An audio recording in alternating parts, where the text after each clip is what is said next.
Hi, I'm Roger Bindle with observations on the GoPro Hero Black Medium Mod and the Display Mod. My first conclusion would be skip them and go for the Hero9 because you got the bulk of the two units instead of having it all combined into one. The Hero9 now has the display in it. But here's the issues I have. First off, you have to take the power thing off of the back of the GoPro, and don't lose this. Next, you have to open up the display, put the camera in it,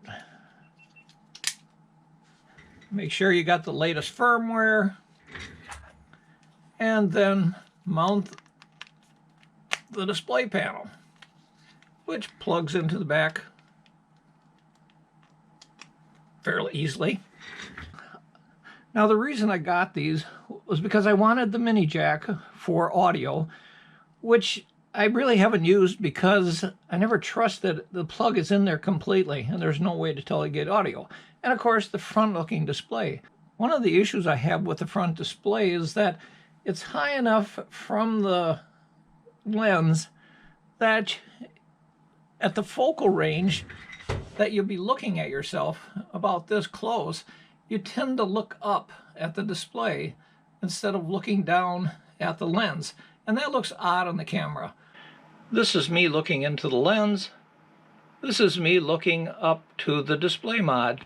Looking to the side actually looks slightly more normal because it looks like you're looking at somebody. Looking up is just kind of bizarre. Using it is fairly simple when it works. Mine doesn't very frequently.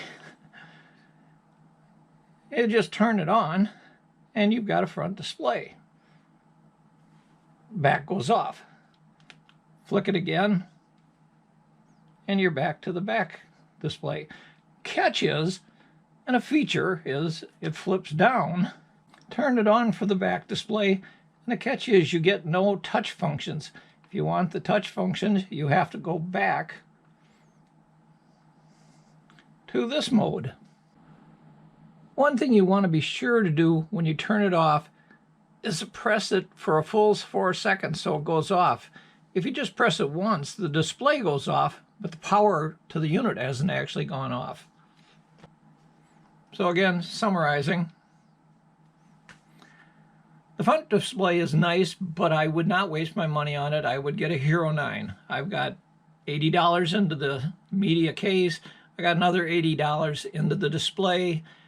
$160. I could have applied that to a Hero9, and the Hero9 comes with some other functions like the 20-second delay recording, which is a really great feature. I've had that on past cameras, and I love it. It's Roger Bindle, just my thoughts. If you were looking for somebody to unbox it, go watch the other videos for 10 minutes. You don't need to see me unbox it. You want to see how the camera works.